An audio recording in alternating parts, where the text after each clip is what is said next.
possible fraud that was happening a lot in the state of Florida.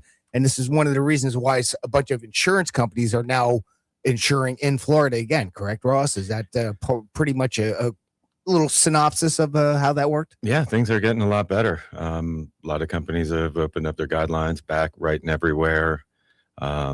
Roof ages aren't as big of a deal as they were. Rates are coming down, especially in the last couple of months. Rates have come down I say significantly, but compared to what they were, it is. And things just kind of continue to get better. Yeah, and that's why you need to call Ross Camaronets with Brightway Insurance, Juno Beach. Hey, he's going to shop your policy. Send him your deck page so that he can give you an apples-to-apples comparison and see if he can save you some money. Yeah, no harm, no foul. If we can, awesome. If we can't, you've got a good deal. All right, excellent. So Ross, I got a thumbs up from Jim. Does that mean he's ready? Or yeah, we're live on Facebook and YouTube. Everybody that we don't even have anybody watching right now because I was late. So hopefully they're going to come back. It's your fault. So sorry about that. Yeah, that's what we get. It's been a long week. I had on Thursday I had to go up to Ocala to go pick up a listing. Little shout out to Paul. Paul, I helped sell one of his relatives' properties back in the day. He needs to now sell his mom's property, who has now moved down to Palm Beach County. So I had to go up to Ocala, take a look at the property, figure out what we needed to do to sell it, and a couple other things. And while I was up there, I was meeting Brian, who is a retired PBSO deputy and Fort Lauderdale firefighter. Thank you for your service, Brian. Retired guy. And I helped sell his house in Madison Green and Royal Palm. And then we helped him buy a new home in Dunellen, infamous Dunellen, where I never knew where it was when we were talking on the radio show a couple of weeks ago. And what ended up happening was I went up there and watched how he transformed the house since he bought it last year. It was really, really nice to see. His whole life had changed when he moved up there. It made me really happy. But he has his girlfriend, Catherine, has a triplex up in Ozone Park, New York, that needs to sell. So I went up there. I found a top agent up there, really top agent. And he's in the top 200 of all the Keller Williams agents in the United States. At 160,000, he's in top 200 for production. It's just a small amount. Yeah, so the guy's kind of a slacker. I'm like, only 200? So anyway, we went up there, took a look at that. So that day, and then I had to be back to show properties on Friday. So I left at 7 o'clock in the morning, and I got home at 12:50 Friday morning. So I've got what I call a driving hangover, just because I'm so tired from driving so much, 500 miles in one day, plus took a listing, met with another family, did all that. But man, it was definitely worth it. First of all, I love driving Florida. I just like driving around in Florida. I don't know. Driving's fun to me. And the other thing, it was so great for me to see how happy Brian was in his new house, because Brian was one of the longest in the year we sold it last year. We actually tried to start selling that house in 2024, and it didn't sell until 2025. And I think it was 270 days on market. And Brian had gone through one other realtor for almost 350 days before he met me, and I thought I could sell it in 60 days. And it was 270 or 80 days to sell the house. It was a really long one. And Brian and I had a lot of animated talks. Animated talks. Yes. And, we respected each other very much. We knew each other, had each other's back. But at one point, I actually said to Brian, because I actually care about people, I said, maybe I'm not the guy to sell this house. And I never hardly ever say that. But I had to be honest. I was like, maybe you should move on to another realtor. And he's like, I don't want to do that. I want you to sell my house. So he had my back. And anyway, we worked it out. Then I went up there, and I remember when we bought the house up there. But now he's just totally transformed it. It's a 3-bedroom, 2-bath, newer construction home with an acre. He only paid just a smidgen over $300,000 for a 2022 CBS construction home. Pretty much brand new everything. With an acre too. With an acre on it. That's the part that jumps out to me. He's got space to sprawl. Yeah. Oh my gosh! And he has just maxed. I want to call it Mac Daddy because he's got so many other plans. Later will be Super Mac Daddy. but he already put in a metal building in there, and he always had like group parties at his house and stuff like that. So I thought the metal building, when I went, he told me about it because we've kept in touch over the year, and he told me about all his upgrades. But he never showed me the inside of the metal building. So we went out there, and I opened up the door, 600 square feet or something. He completely drywalled it in. It's air conditioning. It's like a little. It's like a man cave. Yeah, almost. it actually has a sign that says "My Man Cave" on Yeah. it, and he does. And it was so nice. And then he converted a chicken coop that was on there and turned into this like planting station. And they got all these plants. He put a hot tub in the backyard. He's going to do one of those metal pools. You ever see those where they turn the metal containers into pools? Either the shipping container or the round Yeah.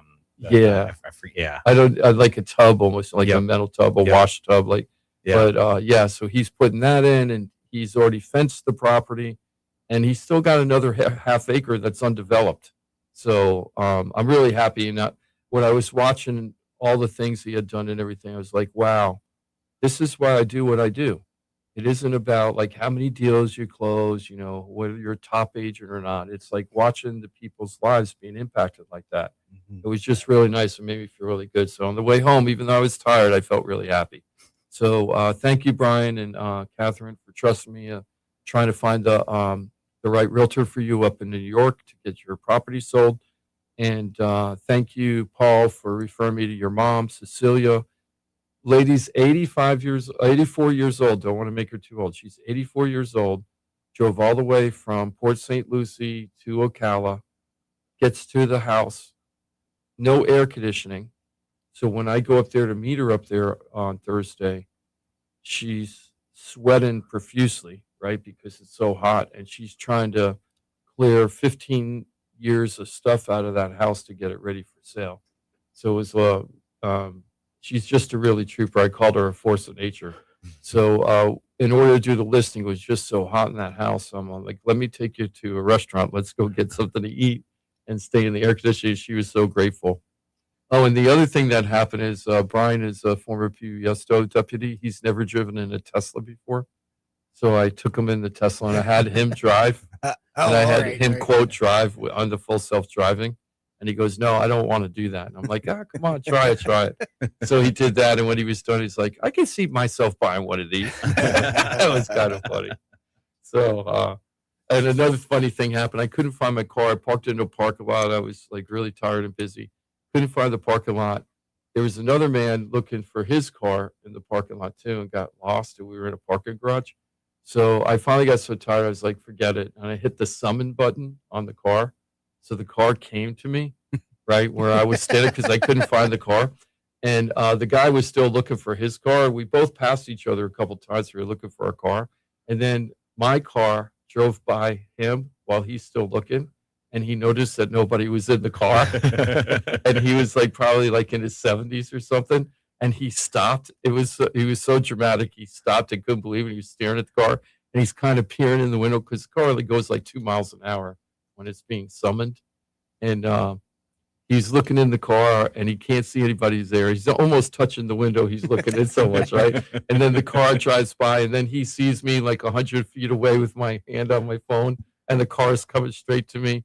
And he just like looked totally dejected and he just shook his head like, what's going on with the world? And I'm like, you need to get one of those cars. You found your car already. It was a pretty cool moment. That's funny. People used to do that as a prank, They dress up, they look like a seat or something, go to a drive-through and freak people out. And now you just do it with a click of a button. Well, that's called summon. Now they have this. I haven't tried it yet. I don't even know if it's out yet because I haven't upgraded the car.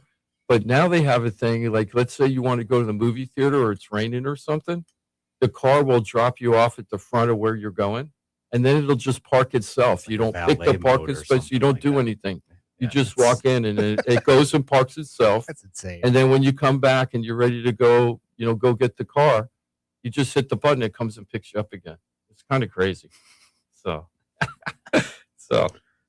anyway, yes. sorry, a long time. Self-driving vehicles. Yep. Hey, We're just getting started with all of that. Well, oh yeah, it's not even the beginning because once this starts getting popular, I'm not like into the Tesla isn't the only one. There's other ones coming out. Maybe it'll get better than Tesla. So I'm not like in love with the brand. Although this is really nice technology, but eventually these cars are going to start talking to each other, and that's going to be really cool, right? So we're not going to have like the whole rubbernecking on the car. Like a crash happens in 95, the traffic's going to go way smoother because the cars are just going to let each other weave in so that the traffic. Are they going to let me in in my 88 like Ford F-150? Well, that's already happened in real life a couple of times already where people, you ever been in a place where you have like a five lane traffic going one way and two of the lanes are making a left-hand turn and you got three other lanes and then somebody is towards your right and they're trying to get through those 5 lanes to get to the left turn. A car was doing that and it was cutting across and the people to the right of me, they were like beeping, like saying, what are you doing cutting in front of us? And they're getting all bent out of shape. And my car, when it came up to me without me doing anything, car slowly backs up, lets the guy get into the left-hand lane. And then my car just took off. I didn't have to worry about anything. Talk about removing stress from It's so stressless now. If people cut me off, it doesn't piss me off anymore because the car's dealing with it, right? It's polite it's mode. not me. It's in polite mode. Well, until they get to the horn, because you have a lot of different noises you can make for the horn, and my horn is that auga sound, pretty obnoxious. And the other weird thing about that car is if anything bad happens and you hit, like if you hit your horn, it automatically saves what's happened for like the last 5 minutes in the car. Yeah. In case there's ever like a police incident or something. So you have stuff. Anyway, I hope people aren't mad that I'm driving a Tesla because some people get really mad. My sister used to be one of them until she actually drove in the car and then she became a fan. But pretty cool. And the technology is just getting crazy. Just want to do a couple of just say hellos. It's so happy to see Muriel here. Muriel, I helped her sell her house in West Palm, and we helped her find a place in South Carolina. That was a deal very similar to like the New York deal I'm talking about now. When Muriel came to us, she wasn't sure where she wanted to live. There were 2 states she was thinking about, and she didn't know which state she wanted to move to. So we said, no problem.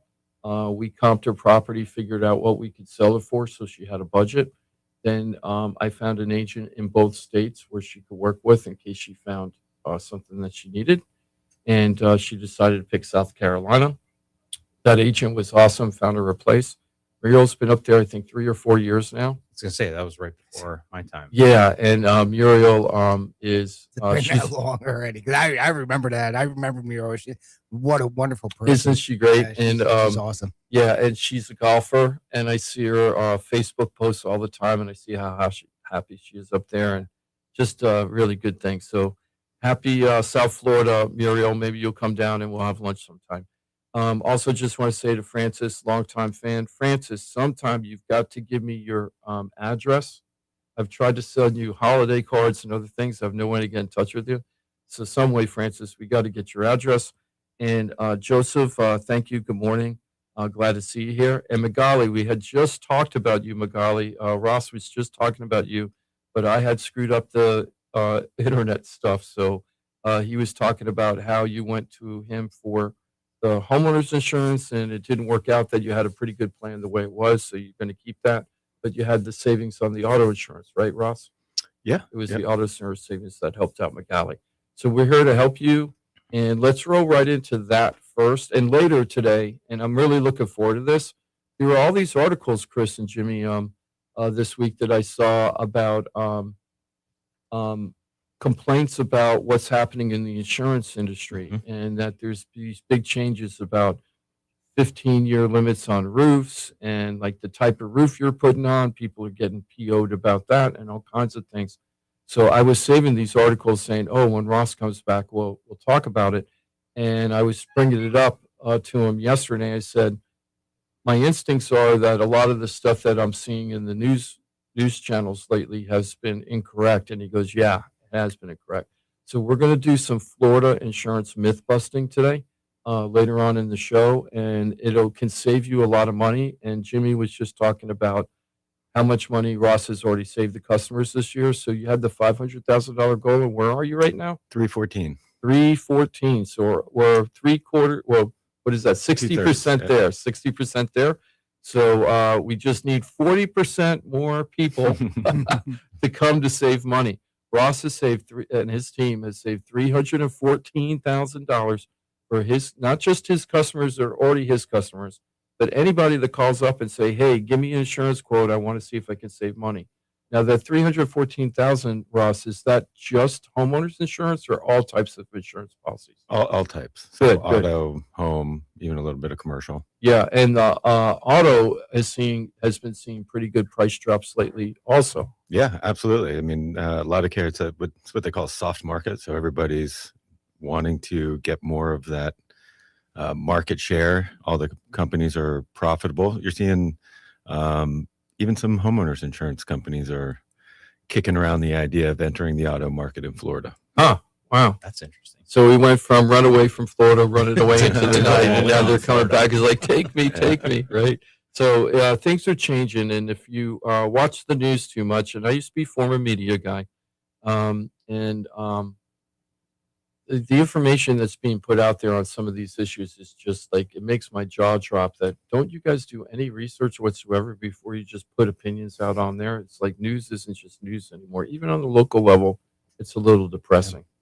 I think I saw the same news story last night on TV. It was talking about somebody, their roof is now 15 years old, We're good. and That's their insurance rate skyrocketed Yeah. this year. And then somebody else put on a metal roof. We're going to get into this later, but Yeah. somebody else put a metal roof on, and they were complaining that they didn't get an insurance discount that they were expecting because they put on the super duper roof. So we're going to get into all that and give you some really good savings tips and understanding when you're buying stuff what the impact will be on your insurance. We're going to talk about that in a little bit. We're also going to do for savings on that. We're also going to talk about, and this is a shout out to Dave. Dave M had sent me a home hardening.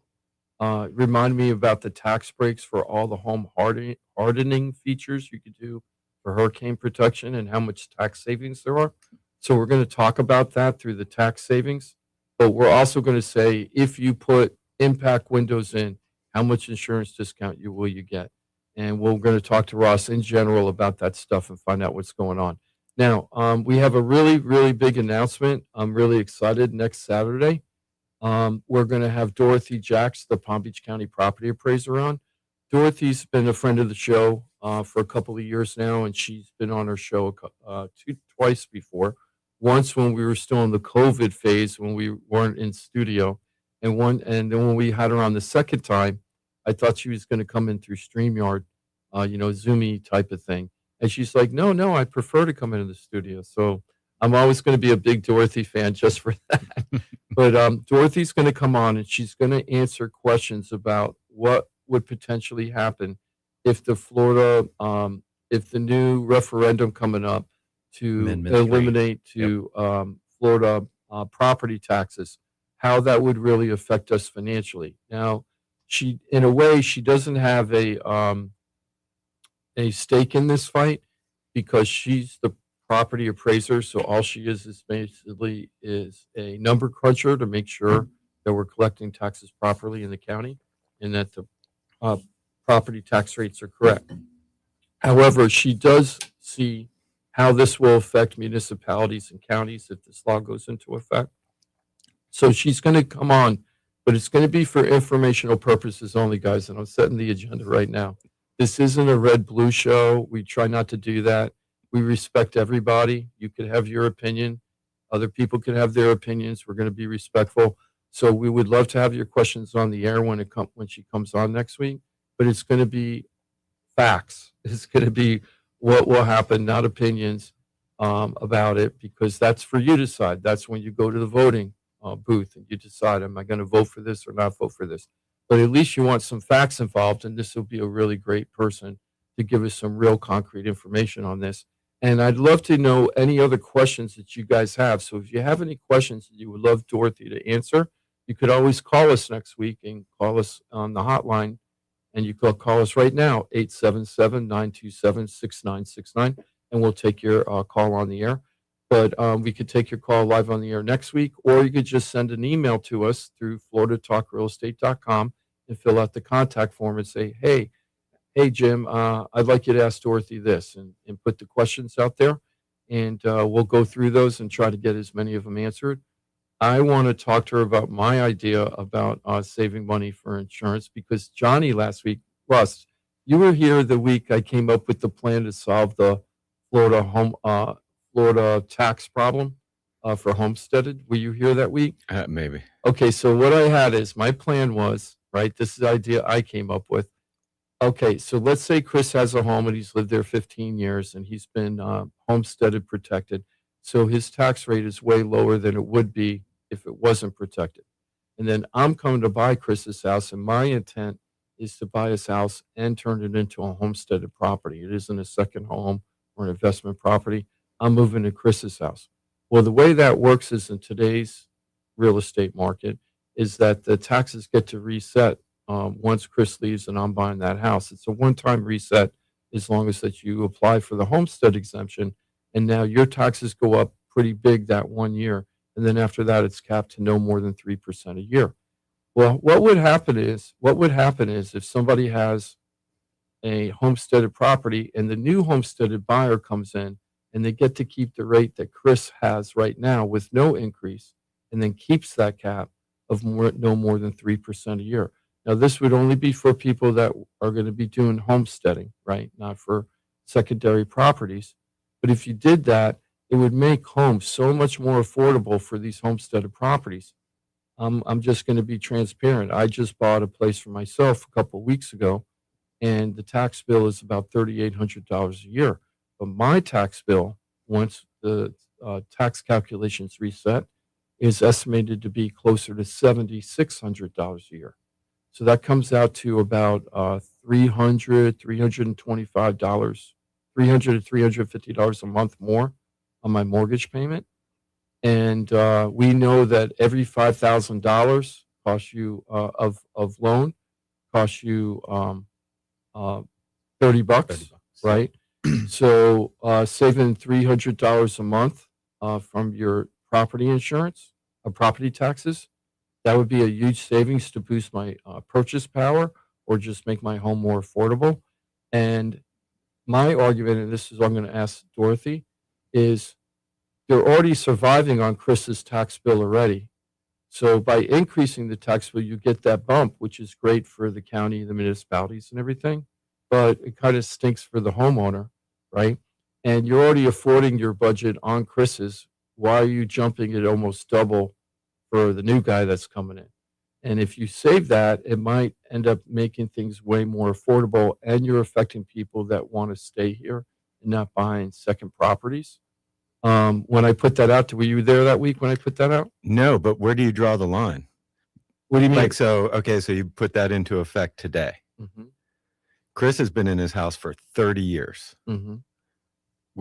It's the same house. I've been in my house for 1 year. Mm-hmm. Chris's house is now worth more than mine because if you get to buy his house, you're paying his taxes. Mm-hmm. But if you buy my house, you're paying my taxes, which are, probably three times as much as his. Probably, yeah. So now his house becomes more valuable. It's an interesting perspective. Well, that is. I mean, I understand where you're coming from on that, but to me, that would be less of a problem than the way that they've talked about fixing it. Right. But then somebody's still paying taxes on their reset value last year, right? Like if you put that, Mm-hmm. so all those houses that were purchased last year are now less valuable And they're locked in as the theoretically. purchase Yeah. year goes back, the houses become more valuable. They could become more valuable. Yeah, there could be.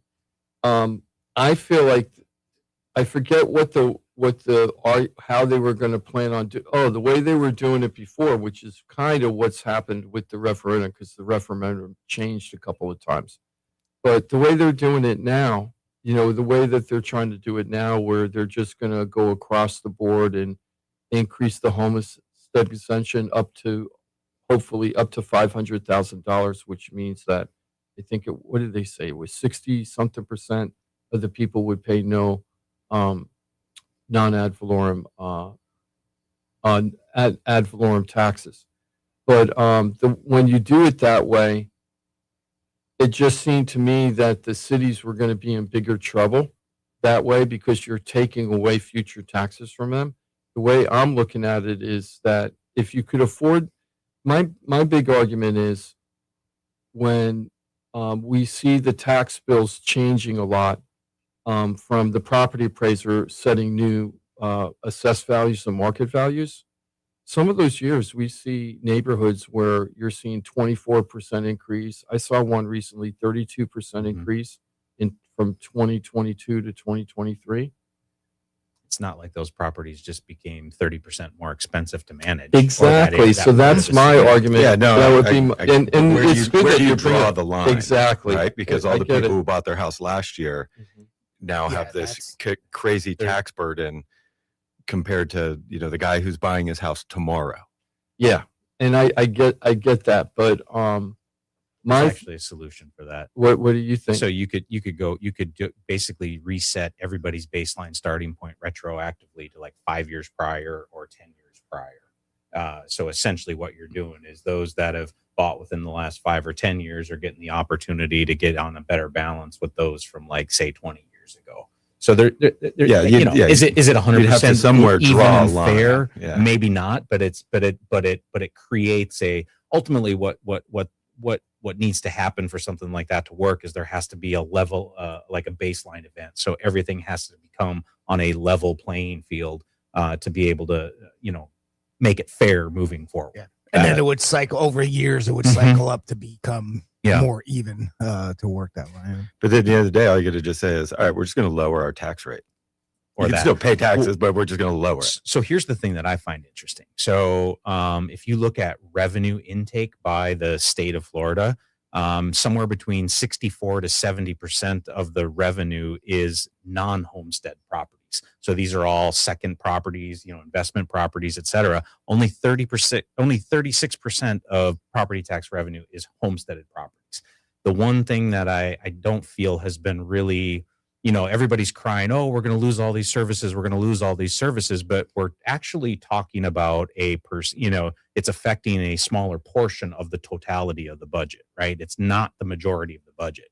And so for me, that's the kind of the getting Dorothy's, thought process on the whole, because Florida is perpetually going to be there's going to continue to be a higher percentage of non-homestead properties just because of all the second and, vacation. Yeah, we're a tourist state. We're a tourist state. Yeah. Yeah, exactly. So I feel like some people are blowing it out of proportion as to what the negativity of the impact can be.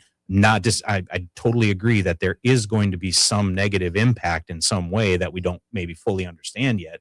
But I think it's like a lot of things, people tend to blow it out of proportion until, you start getting into it. And another fact that you don't hear, except for Jim brought it up, and I've kind of brought it up a little bit, and I just looked it up on Perplexity, and it comes from the county of Palm Beach. It's their records that in the past 10 years, they went from generating revenue of $1 billion to $1.9 billion. Yeah. So they've almost doubled their revenue in that, and did we and get that's not double even the all of it. services? Absolutely not. And the bigger thing I think is it isn't just that services doubled. Did we have double the demand for services? Right? Yeah. Because how governments are just built. No matter how much money you have, they're going to spend it. They're going to spend it. Yep. So if they have a little bit or a lot, they're going to spend it. Whatever they got, they're going to spend. So my thing is that, and that's why I like the idea of keeping the homestead going from one homesteaded owner to the next, because really the services haven't changed for that specific property, right? You still need fire, you still need police, you still need gas, you still need you still need utilities. You need your trash picked up. You got to have your school service, the road service, all that. Nothing changes. Now, if the population doubled, if the population in that area doubled and you have more services demand from people, I can understand that you would need more money. Sure. And they get that because now that new construction, instead of paying $700 on taxes for that quarter acre lot, they're getting $7,000 on that same quarter acre lot for one additional family. And yes, of course, you do that times 1,000 and you're going to have more impact, but they're getting that revenue for that. It's going to be really interesting. We'll get into more of this next week, but it's going to be really interesting because the way I think the vote's going to go, if we even get to the vote, they did just change the language yesterday. There was a ruling that the language for the referendum that's going up for the vote wasn't written properly. It sounded a little too political, where they're making it sound like it's the greatest thing since sliced bread instead of saying, hey, we're thinking about doing this, and staying neutral, just saying what would happen. The biggest problems they have is, I think this is a Florida thing. The state legislators really haven't come up a plan to explain to the public what would happen if this happens. Everybody's guessing. Like Chris was saying, we'll figure out what happens in the future. And maybe we need to do that. Maybe we need to rip the Band-Aid off, scale back dramatically, and then add services back as we realize, hey, we really needed that service. I'm not saying that we should do that. I'm just saying maybe. And other people are terrified of that, saying, hey, if we strip out too much services and we don't know what's going to happen, that could be a big problem for our community.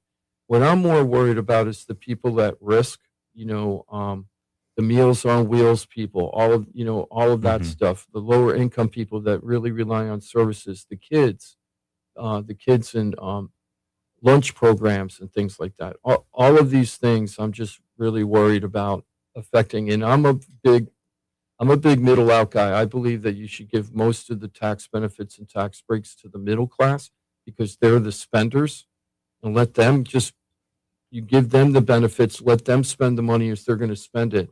That's going to lift all boats, because the whole reason why the United States is the number one power in the world isn't just our military, it's our spending power of our consumers. We have the strongest consumers in any place on the planet, and that's a real valuable commodity.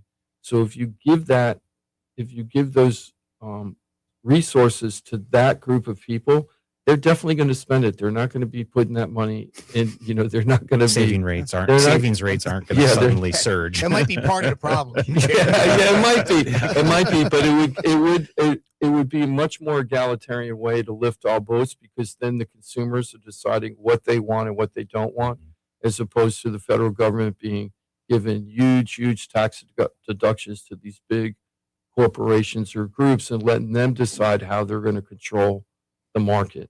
Just an idea, but I'm more of a middle out guy, right? I just believe that if you give it to the middle class, it's much better than giving it to oligarchs and stuff like that, and let them decide what our future is going to be. But anyway, enough about that. Let's talk about. You want to take a break? No. What we're going to do is we're going to talk about. Wow, are we that far? Yeah.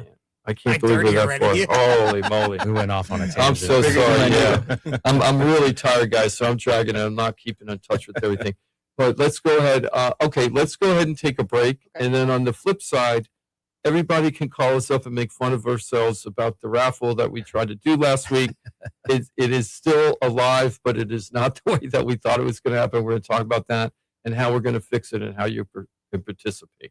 That's what we're going to do next, Timothy, okay? Right. We'll do that coming up thanks. right next on Real Radio 92.1 and 101.7 on the Treasure Coast. The bad news, the brain isn't all that great at hearing stuff and remembering it. The good news, you can watch us too. Like and follow us on Facebook, Instagram, and Twitter at Real Radio 92.1. Real Radio weather.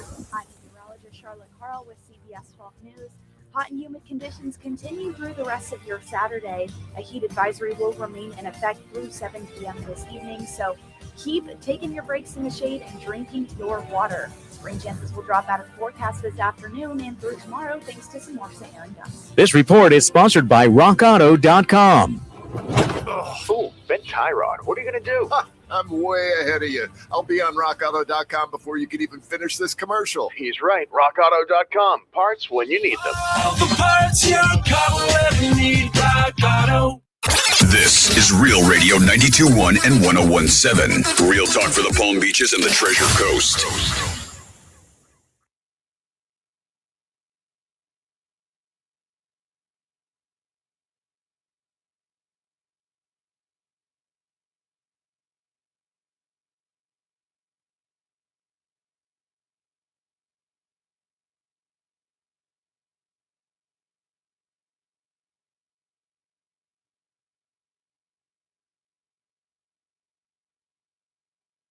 Hey, it's your boy Johnny C here, host of Florida Talk Real Estate. They're tops when it comes to helping people buy and sell houses. But Florida Talk Real Estate is so much more than that. For 5 years, I've watched these guys help thousands of our listeners with any real estate need. They couldn't do it without their sponsors, who are experts in their fields. Check it out. Jim DePola, powered by Keller Williams Realty. Their team specializes in helping people sell their house for top dollar, and buyers get great deals on the purchase of their home. That's what they did for me and my family, and I couldn't be happier that I hired them for my real estate transaction.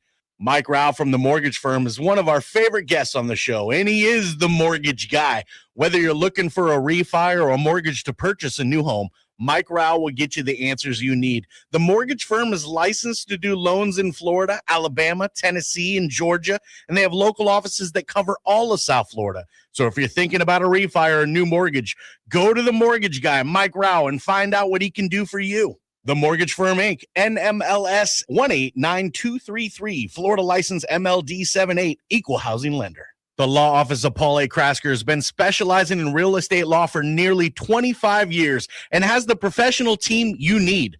Upside down with your house, Paul's team can help you conduct short sales, loan modifications, even if you're behind on payments. They also help you with foreclosure defense and bankruptcy. They can even help you get a student loan modification and repair your credit to get the score you need. Paul's full-service team has helped thousands of our listeners, and they can help you too. Trident Title LLC is the largest privately owned title company in Florida. When you need a title company to complete a refi, home purchase, or sale, Trident Title has got you covered. Not only do they offer competitive pricing, Trident Title has attorneys on staff to make sure if you have bumps in the road declaring title that you can get the job done.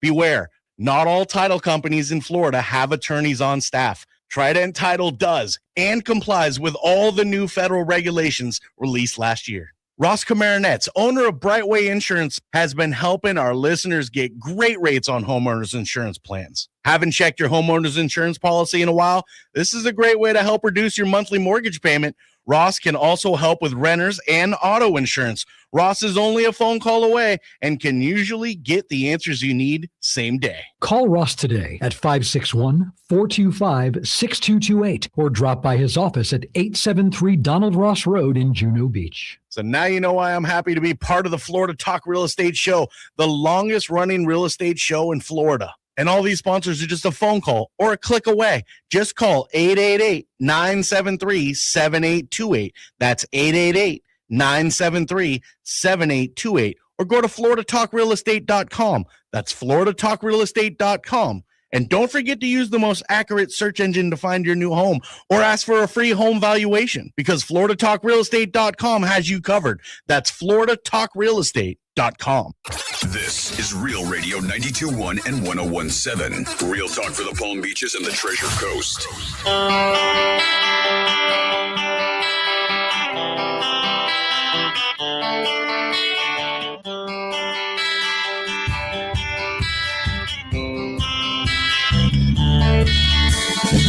This is Florida Talk Real Estate with Jim DePola and Johnny C. Got a question for the show? Call us live at 1-877-927-6969. Hey, welcome to Florida Talk Real Estate, the #1 real estate information provider in Florida. All things real estate, we can help you if you have questions about buying a house, selling a house, investing in a house, insuring a house, refining a house, reverse mortgage of a house, regular mortgage of a house, Property deeds. legal issues. What you just say? Yep, foreclosure, loan modifications. What did you say, Chris? As estate planning. Oh, estate deeds, planning. Yes, I titles. just hope that. Thank you for mentioning that. We had two people this week, last week, call us up. We got them over to the law office of Paul A. Krasker. Both of them are trying to make sure that they're transferring the property from a living relative to their kids and doing it the right way so they don't have to go through probate heck, when things change. And we got him over to Paul. Paul's working on that right now. Thank you for helping our customers. Paul's great. So we could do all of that stuff, people. And so much more. It could even help you get reputable contractors and the advice you need on that. So if you need any help, even auto insurance and besides property insurance, auto insurance with others. I know you say everything but life insurance. No, right? everything but health. Oh, everything but health insurance, which is the one thing I really need right now. Jewelry, you got you're hosting a little party at your house. We'll get you some liability for that, for the party, whatever you need. You're having a big party, a big crazy party if you're getting insurance for the party. Well, some people invest a lot of money in art and everything like that, so I can see what. Oh, I can see fireworks. Yeah, Absolutely. Fireworks party. If you're hosting something at your local clubhouse or something, they'll make you get it. Yep. So it's like $100. When I was in Gainesville, when I was at UF, when I was a kid, I had a buddy of mine, and his mom had bought a townhome, so he and his sister can go to school, and they were planning on selling it afterwards. And we were seniors, and this guy decided he was going to have a party. It was like Labor Day weekend or something in Gainesville, and it was kind of slow. So he wrote all these flyers. It's like, come to my house, we're going to have a kegger party, right? And he put these flyers out. He went all over campus, and he was putting the flyers everywhere and handing them out to people and everything. And what he said in it is that Tom Petty and the Heartbreakers were coming. Oh, boy. Now, Tom Petty lived in Gainesville at that point, right? Or I don't know if he still lived there at the time, but I've actually partied in Tom Petty's old house when he lived in Gainesville. Like, people rented it out and stuff. So anyway, he said Tom Petty and the Heartbreakers were coming, and they weren't coming. And we had hundreds and hundreds and hundreds of people come. I mean, it was crazy. And there was this gigantic backyard that was about the size of a football field. And that whole thing got packed.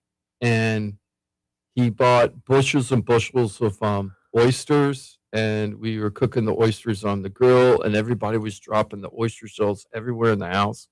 So the next morning you wake up, it's just like a movie where you just see the place totally trashed, right? And I wake up. Right, I wake up. It was like Noga because you were so tired when you woke up. And I wake up, and I remember being, not feeling good and everything, waking up. And the reason why I woke up is I heard all this meowing, and the sliding glass doors were still open, and all of these cats, these stray cats, were in the house, eating all the scraps from the oysters. So they were just going over all the oyster shells and everything. Well, what happened before we went to sleep that night, I'm putting that in quotes before everybody passed out, the party got so out of control, he tried to stop the party, and the people were like, no way, we're not leaving. And he had to call 911 on himself. He called 911. And then the next day, he said, hey, can you come over and help me clean up the place, right? So I was like, okay, I'll come over and help you out. And he calls me like 2 hours later, and he goes, Jim, you got to come over and help me. I go, what? He goes, I'm in big trouble. And I'm like, what? And he goes, I fell asleep in the bathtub with the water running, and it was a townhome. And he says, listen to this. And he starts putting his feet like up and down on the ground, and you could hear splashing. And he goes, that's the middle of my living room. And he totally destroyed the place. He totally destroyed it. And then the water went to the neighbor next door. And remember we were having a conversation off air right before? Yeah. I think I'm out. There you go. Yeah. So anyway, I know I'm taking away too much time. So let's talk about important stuff.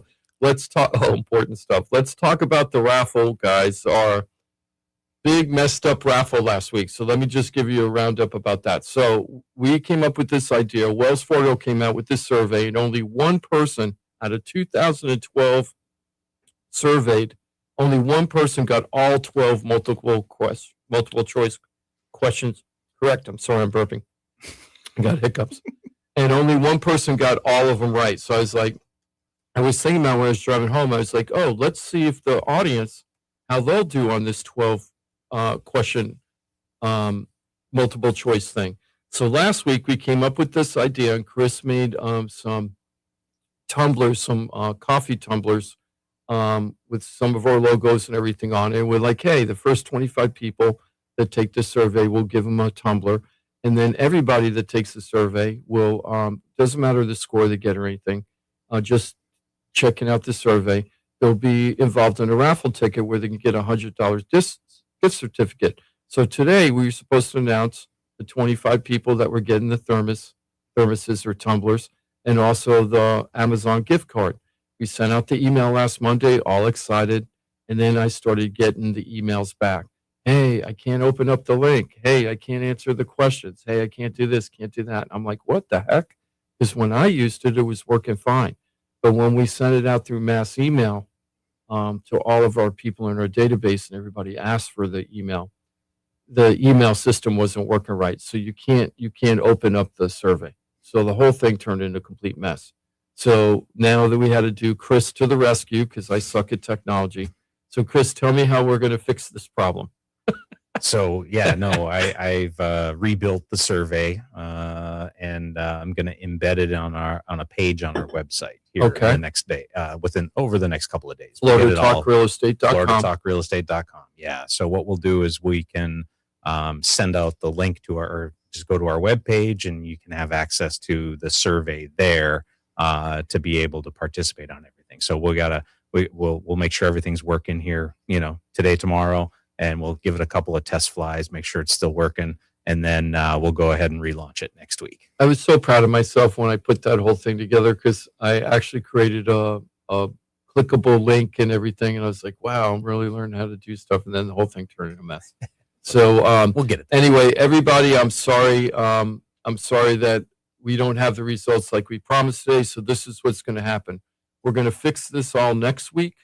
Then the following Monday, a week from Monday, we're going to send out the mass email blast. You'll be able to go to the website. You can click on the survey. You can even answer the survey. It doesn't really matter what your score is. This isn't about who's smartest in real estate. I just wanted to get a feel as to what people know about buying homes. And then you're in the raffle. And then you have a chance to win a $100 Amazon gift card. And if you do it fast enough, because there's still actually some of the 20, I'm going to keep everybody that reached out to me from last week. Mm-hmm. And we didn't hit 25 people through those. So there's still a possibility of winning the tumblers. Yep. And we might turn this into a monthly thing where you have a monthly raffle. And the other thing we're going to do also is starting that Monday when we send out the mass email a week from Monday. Anybody that calls the show with a question or good thing, we're going to offer them either a tumbler or a Florida Talk Real Estate shirt with all our logos on and everything. I think that would be kind of cool. We'll have the tumblers, the first round of tumblers get delivered today. So we'll Yeah. make sure we like how everything looks, and they'll be ready to go. So we suck as raffle people. That's what we learned. But we're learning how to do it, and maybe we'll get really good. And eventually, if the market ever gets really super hot, maybe we'll do a raffle house, right? That has, I don't know if you guys remember, but back in the day when market was slow, people were selling houses through raffles. Remember that? Yeah. And they were making a lot of money. The sellers were making more money than doing it a regular deal, because the amount of people that were buying the raffle tickets was way more than what they probably could have got for the house. I feel like it would be a lot harder to do this today, just from a legal and a compliance standpoint. Well, Paul Krasker told me when I was like, hey, I want to do that. And Paul's like, no, you don't. He's like, no, you don't. It's like, oh, maybe I do, though. But we did. Jim's like, I want to do it even more. Yeah, I want to do it more. Right, exactly. So we got to get Paul back on the show again. Can't wait till we have Dorothy Jacks come on next week. Yes, that's right.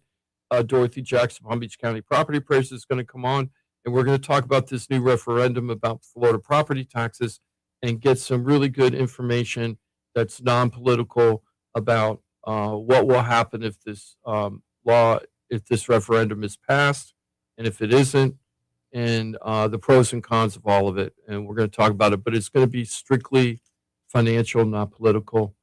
That's for you guys to decide on what you want to do. We're just trying to give you information to make an informed decision. Just want to do some shout outs really quick. I'm going to get through shout outs, and then we're going to get into the Florida insurance fraud stuff right on the next break. Florida insurance myths, not fraud. Okay, so the raffle went bust. Dorothy Jacks is coming next week. Now we're getting into the shout outs. First shout out, Joe and Chris Ann. They're going to be new first-time homeowners. I'm really excited about that. We met with Joe and Chris Ann last week. He says he's been listening to the show. Joe's been listening to the show for over 10 years. It's time for him to buy a home. Really excited about it. We got him over to Mike Rao from the mortgage firm.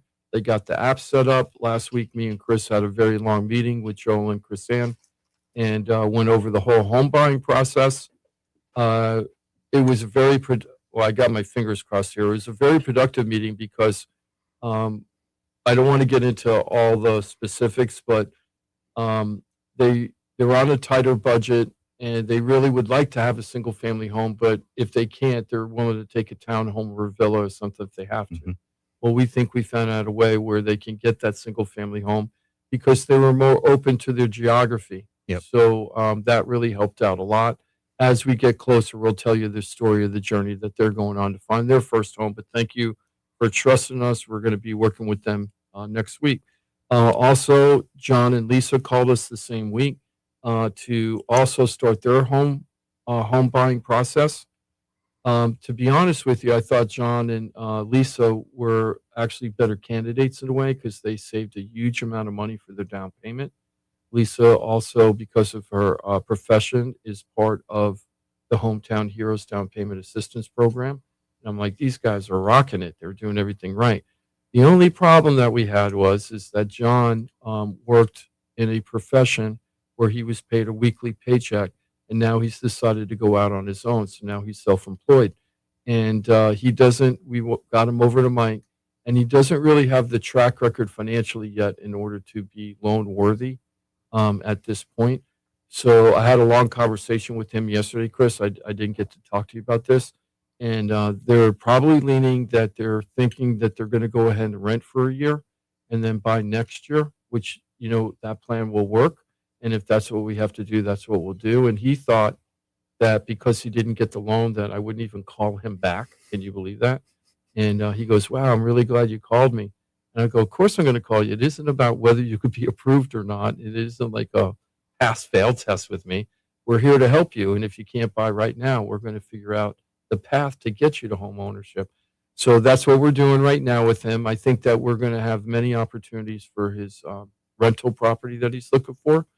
But this might have a little twist and turn in the story later where he and Lisa might not end up being renters for a year, even though that's what the plan is right now. So that might change. So that'll be kind of interesting. And I'm really looking forward to helping them either get their new rental property to get ready to buy or to buy the new property if that makes sense for them.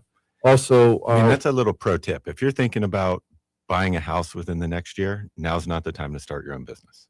yes, Right? Yeah, yeah, you're right. But everybody wants to start their own business. And not discouraging you from doing that, but like if you are planning, Make sure, yeah.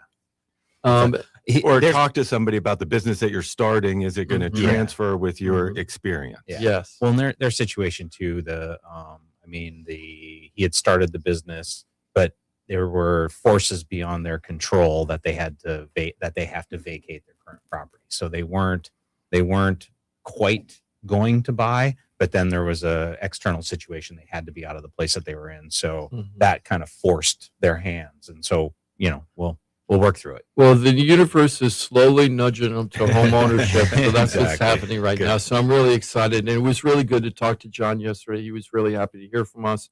I'm like, John, we're here for you. So we're just going to make it happen. So really excited about that. We're going to get them helped out. Last shout out for today is Juan and Saray. Juan and Saray, I think I've helped them sell 2 properties and buy 1 property, I think, over the years.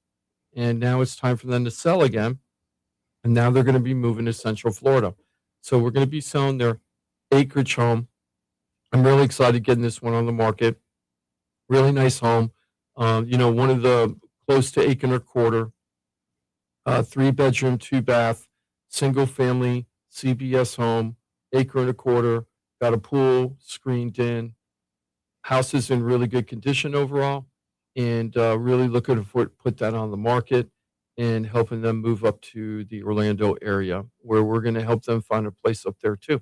So really looking forward to that. Thank you, Juan and Saray, for hiring us. Looking forward to working with you. Chris, I forget, did you sign any new customers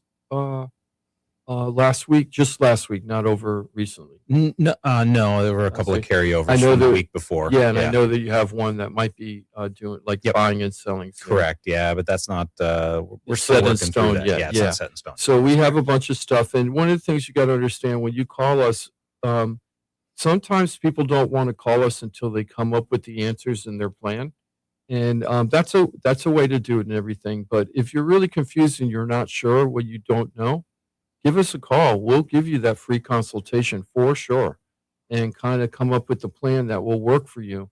And a lot of times when people take us up on that, which a lot of people do, they're like, "Wow, I never thought about that," or "I didn't think about it that way," or "Wow, I could do that." Right? And there's all these other options that they don't know about that we might be able to help them with. So you don't have to call. You don't have to call us because I definitely am buying, I'm definitely selling, or I'm definitely going to invest. Call us up to say, "Hey, I'm thinking about doing this. What do you think? Help me out. Help me make a decision that's good for me in my life." Yeah, because I mean, part of it, it's so this client that I'm working with, I've known him for a long time, but we've been talking for about 3 months or so now about and he's still trying to figure out what it is that he wants to do. He lives, he's got a couple of properties now. He lives, a little bit further away from the beach that versus where he would like to.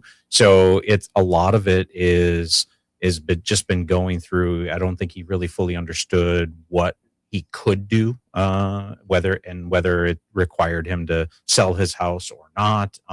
So there's a bunch of big decisions that get wrapped all up into these situations. So starting that conversation, it matters because we can provide referrals to tax people and other elements that you need. So it's a process, I think, is the key point. Yes. Yeah. Speaking of that, we have the people up with the brownstone up in Ozone Park, and another group of people. They want to sell, but they're both worried about capital gains and what's going to happen with the capital gains because they're getting older. Statutory trust. So we're talking about what's called Delaware Statutory Trust, which Perry CPA Group, Jared Perry, is connected to groups that do that type of financial planning for people. That's above my pay I grade. have no idea what he does. Like I know, Yeah, he he tells does. it to me all the time, and I'm like, I still don't know what you do. Yeah, it's funny that's called the Chandler Bing syndrome, right? You just don't, he's got a job, you just don't know what he does. But yeah, so Jared has access to Delaware Statutory Trust, DSTs, which is a way for you to one of the guys I just talked to who does this all the time, a realtor up north who does it all the time, he goes, just think of it like micro shares of a business that you own, right? Yeah. Think about it that way. It's essentially like a real estate investment trust. There's a lot of different real estate REITs, they call them, real estate investment trust funds out there. This is one that's just managed in a specific way to protect capital gains and defer taxes. Yep, you're deferring your taxes, and you still get monthly income with these DSTs. So it's there's a just like dividend. being a landlord, Yep. because you're getting a stream of monthly income, and then you have it for a certain period of time, and it's written in the contract. And then when the time ends, after you get all the dividends, then you get a multiplier at the end, where you get your initial investment back plus a multiplier. I know it sounds like a multi-level marketing scheme whenever he tells me about it. Well, But I know it's legit. I know they're. I know, legit. and I didn't really talk about. I'm just being real about this. I didn't talk about it on the air for like 3 years. He started this like 3-4 years ago, but Jared decided he was going to invest his own money in it, and I was like, let's see what happens. And it's been 3 years now, and he got his monthly income. He got the stream of income from the dividends, and he got the multiplier at the end. Don't you have to like sell? Don't you have to have sell your house or sell a property and then be able to roll? It's like a 1041 exchange. A 1031. It's a DST. 1031 exchange, which is the way when you take investment. If you sell an investment property, you have capital gains. You're supposed to pay capital gains tax, and the way to avoid that is that you could roll the money into a new investment property. That's called a 1031 exchange, and then you don't pay the taxes on the money that you made because you rolled it into the new project. Now you're going to pay taxes to just kick down the road later to avoid. However, I'm sorry. So Jarrett went through that whole thing, and he got the multiplier, and he was so impressed that he decided that he was upping with the money that he had made and just threw it back into it to get a bigger return later. Now, all investment is risk. Nothing's guaranteed. So if you went into one of these real estate investment trusts, it doesn't have to be a DST, but any REIT or anything, you could have a failure there, and you have to be aware of it. Just like being a landlord, right? You're a landlord, you have risk too, but you have to weigh the risk and make sure it's right for you. But so we had 2 people right now that are calling about that, and we're like, hey, we can even help you with that too, and try to find out the best way for you to deal with your capital gains situation. So we're here for you guys. If you need it, we're here for you. We can help you. It's a good problem to have. Yeah. Let's go ahead and take another break right now. And on the flip side, we're going to start busting Florida insurance myths. I'm so tired of reading in the news all over the country about how Florida insurance just totally sucks, right? And it really isn't like that anymore. And it's like so 2021 and what they're talking about. So we're going to talk about all this stuff that's happening in the news. Hey, I bought a metal roof and now I'm not getting an insurance discount that I thought, and I paid all this extra money for this super duper metal roof. Or hey, I have asphalt shingle house and I'm being told that no insurance carrier is going to carry me if my asphalt shingle house is my asphalt shingle roof is 15 years or older. And they're saying that they feel like they're not going to be able to get insurance. And I'm reading this stuff. I'm like, that isn't what's happening in our lives on the Florida Talk Real Estate Show with our customers and the people that are going to Ross Camarones from Brightway Insurance. So we're going to get to the bottom of all this, and we're going to give you some really good tax savings for home hardening, hurricane protection that Florida has to save you money to buy those things to help make your house more protected for hurricanes. We're going to go do that next. When you give up trying to teach your parents how to use their smart speaker and take it home, tell your smart device to play Real Radio 92.1 on iHeartRadio. Here's what's happening with the weather on Real Radio. I'm meteorologist Charlotte Carl with CBS 12 News. Hot and humid conditions continue through the rest of your Saturday. A heat advisory will remain in effect through 7 p.m. this evening, so keep taking your breaks in the shade and drinking your water. Rain chances will drop out of forecast this afternoon and through tomorrow thanks to some more thin air and dust. This report is sponsored by iHeartAdvertising.com. Run a business and not thinking about podcasting? Think again. More Americans listen to podcasts than ad-supported streaming music from Spotify and Pandora. And as the #1 podcaster, iHeart's twice as large as the next 2 combined. Learn how podcasting can help your business at iHeartAdvertising.com. Hey, it's your boy Johnny C here, host of Florida Talk Real Estate. They're tops when it comes to helping people buy and sell houses. But Florida Talk Real Estate is so much more than that. For 5 years, I've watched these guys help thousands of our listeners with any real estate need. They couldn't do it without their sponsors, who are experts in their fields. Check it out. Jim DePola, powered by Keller Williams Realty. Their team specializes in helping people sell their house for top dollar, and buyers get great deals on the purchase of their home. That's what they did for me and my family, and I couldn't be happier that I hired them for my real estate transaction. Mike Rao from the mortgage firm is one of our favorite guests on the show, and he is the mortgage guy. Whether you're looking for a refi or a mortgage to purchase a new home, Mike Rao will get you the answers you need. The mortgage firm is licensed to do loans in Florida, Alabama, Tennessee, and Georgia, and they have local offices that cover all of South Florida. So if you're thinking about a refi or a new mortgage, go to the mortgage guy, Mike Rao, and find out what he can do for you. The Mortgage Firm, Inc., NMLS 189233, Florida license MLD 78, equal housing lender. The law office of Paul A. Krasker has been specializing in real estate law for nearly 25 years and has the professional team you need. Upside down with your house, Paul's team can help you conduct short sales, loan modifications, even if you're behind on payments.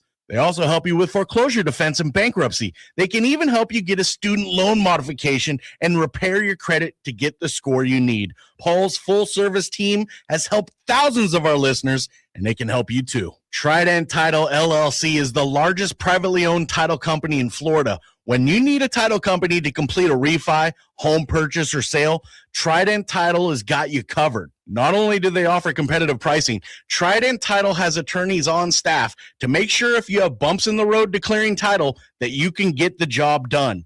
Beware, not all title companies in Florida have attorneys on staff. Trident Title does and complies with all the new federal regulations released last year. Ross Kamaranets, owner of Brightway Insurance, has been helping our listeners get great rates on homeowners insurance plans. Haven't checked your homeowners insurance policy in a while? This is a great way to help reduce your monthly mortgage payment.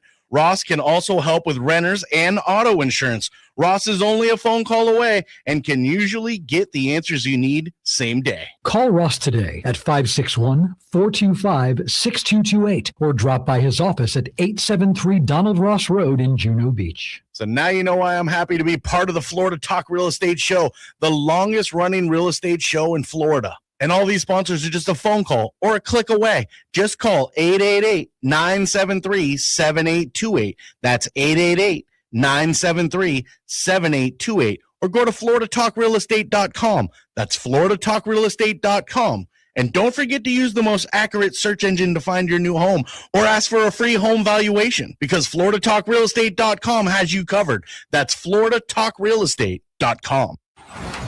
From the Anajar and Levine Accident Attorneys Studios. Have you been in an accident? Call Anajar and Levine Accident Attorneys at 1-800-747-FREE. That's 1-800-747-3733. Real Radio 92.1 is WZZR West Palm Beach, an iHeartRadio station. Make us the #1 preset on your car radio and on the free new and improved iHeartRadio app. Listen for all your music, radio, and podcasts. Free never sounded so good.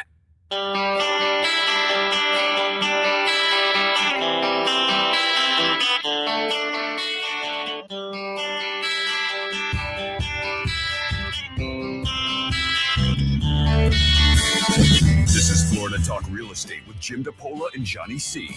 Got a question for the show? Call us live at 1-877-927-6969.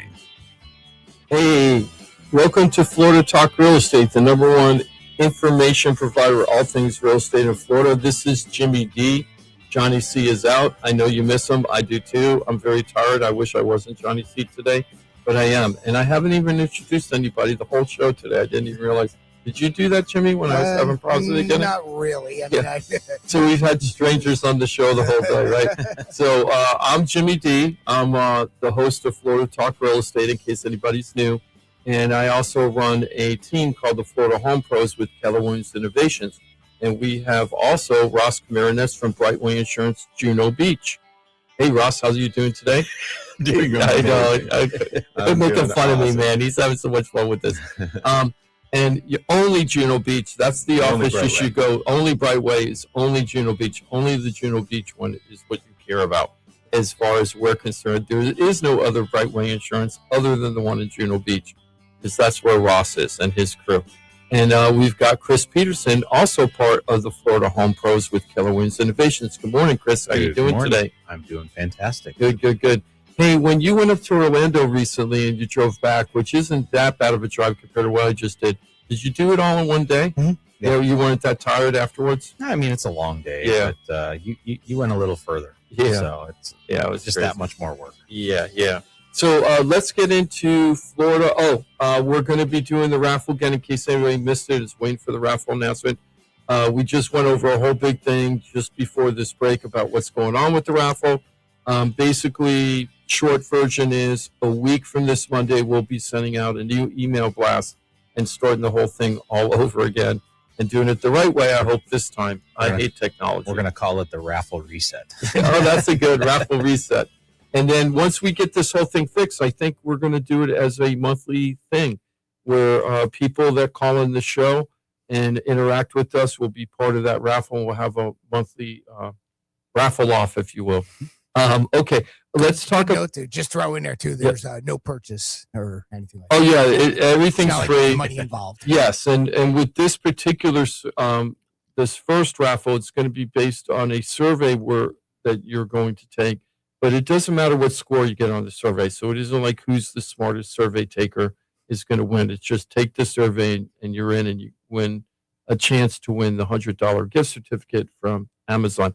And of course, we've got producer extraordinaire Jimothy. How you doing, Jimothy? So I forgot. Didn't do anything right today. It would have been nice if I turned on the YouTube and Facebook on time. That would have been a nice way to start the show. But we didn't even do that this week. So let's talk about these Florida insurance myths, because it was driving me crazy this week. I was reading this stuff. You could hear me screaming, going, no. So the first one was on, and I'm not beating up on the news shows, but I'm going to go ahead and tell them anyway. WPEC, Channel 12. They did one where they were talking to this insurance agent from a insurance company. I don't want to bring up his name, but the headline is, Florida homeowners with 15-year-old roofs could see insurance options shrink. And what they're saying is, if you got an asphalt shingle roof, that there's hardly any insurance companies that will insure you if you're past the 15-year mark. And I'm like, that's not my experience, and I think I do a little bit of real estate. And then the next article that came out the same week was a guy on, hold on, my computer's slow, so just hold on here. I think this was Channel 5. So Channel 5 WPTV, they also came up, they also talked about this 15-year rule for asphalt shingles roofs. But then they had a guy who was really complaining. He just put on this super duper $50,000 metal roof on his property. And he had the expectation that his insurance rates were going to go down because of the type of roof he put on. And he didn't get an insurance discount, and he was really PO'd about it, right? And I was like, okay. And then, we're still reading in these articles about how high insurance is in Florida compared to the rest of the country, and that we're going through this crisis and blah, blah, blah. And I'm like, that was so 2-3 years ago of where we were in an insurance crisis. That's for sure. Absolutely. We had more insurance companies leave in the state of Florida than we've ever had in the history of insurance companies. Not only just stopped offering coverage, they went out of business. I was going to say, that was my next thing. We had more bankruptcies, if you will, from insurance companies than ever in the history. Crazy. Yeah, they would just fleeing left and right. It was just like a body count. But things have been getting better. And the reason why things got better, and you don't read about this, you don't see it. So we're giving you what's really happening in the world, not what the spin is. The reason why we had such high prices was mostly because of fraud. That's what the state legislators and the insurance companies were complaining about.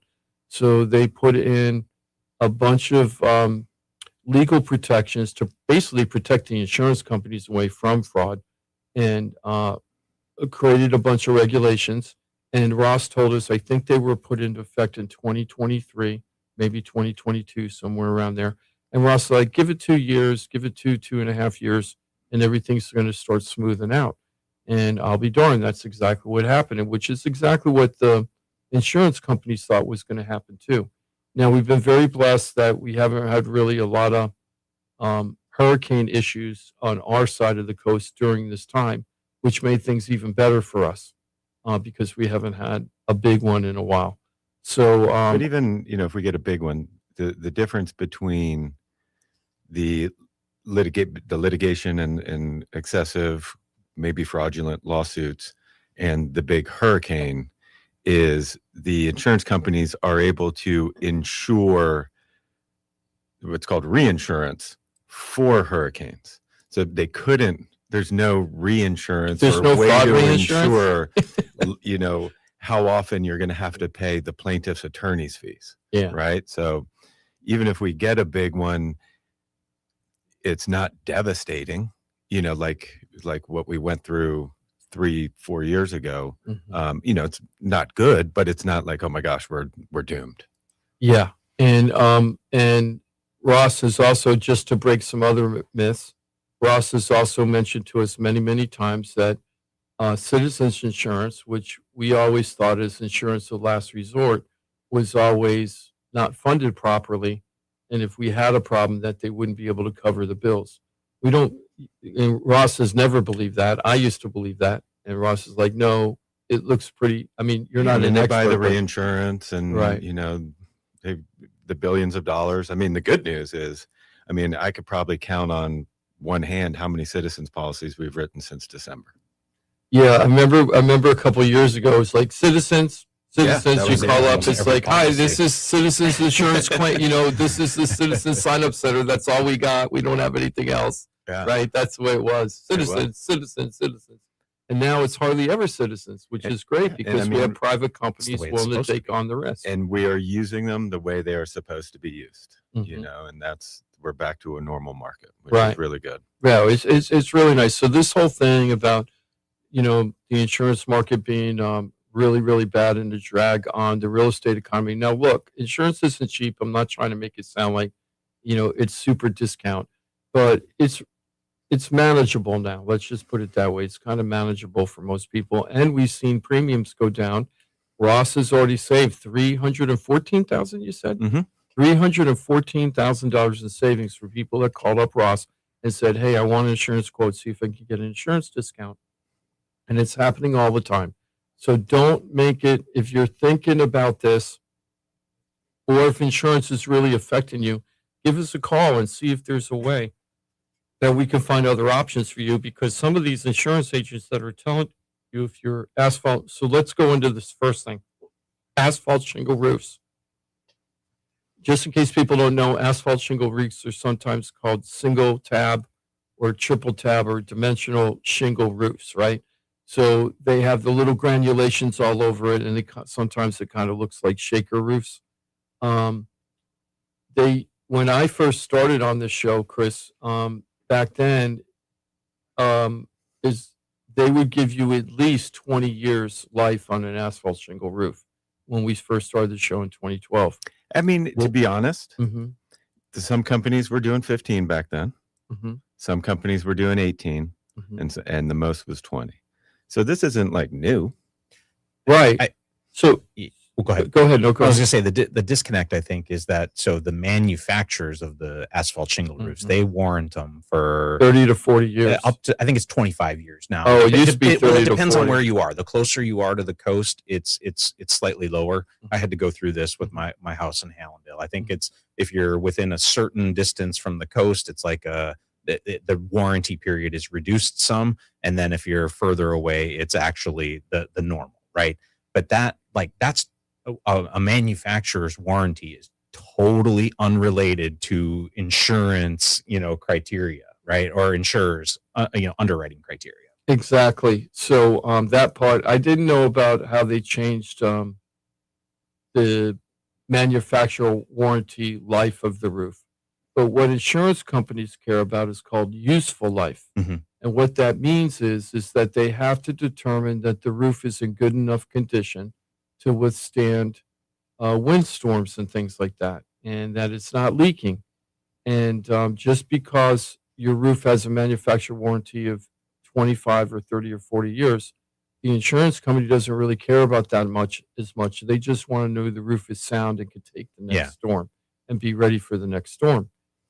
And I know this 15-year number is the thing that's causing all of the discussions this week. And I think, but there are Florida statutes and homeowners have rights. So if you have a roof that is at least 15 years old and you get some notice from your insurer, by law, you're entitled to have a inspector come out, do an independent assessment of the roof to potentially argue against the insurance company, like, hey, my roof has based on this report here, I've got all of the usable life left on my roof, so I shouldn't be getting penalized. And that useful life inspection report, Ross, that's usually like what, $100, $150?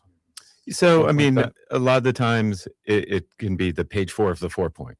So it depends on how much, you're charging for a 4-point and whether you already have one. But a roof inspection, 100, depending on the inspector, Right. $100 to $200. Yeah. $100, $200 $200, and it might save you thousands and thousands and thousands of dollars. So that's tip number one. Just because the insurer is telling you, hey, we want you to replace the roof, you do have rights. I would definitely do the roof inspection for useful life if you feel like your roof is in really good shape. Yeah.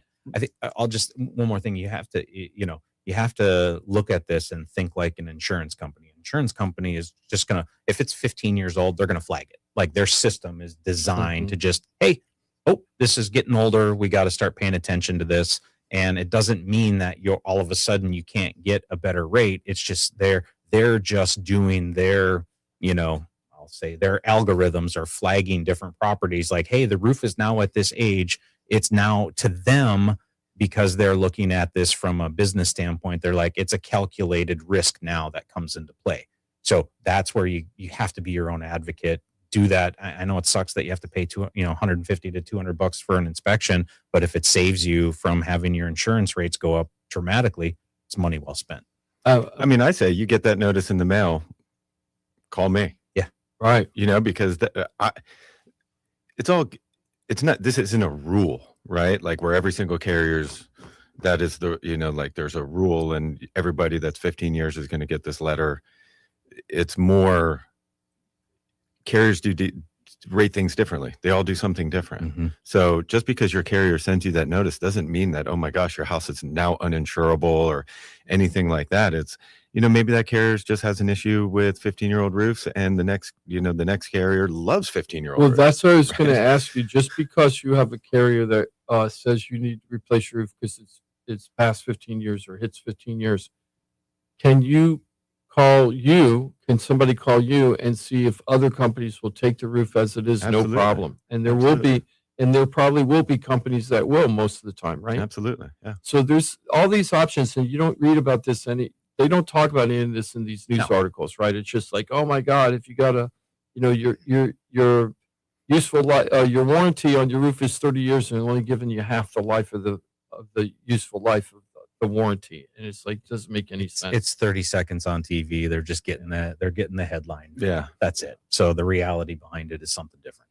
Yeah. So here's a couple of things. So now the other guy that was complaining that he put on a metal roof and it was a $50,000 roof, and he was really upset that when he put the metal roof on, that he expected this huge discount on his insurance policy, and they gave him nothing, right?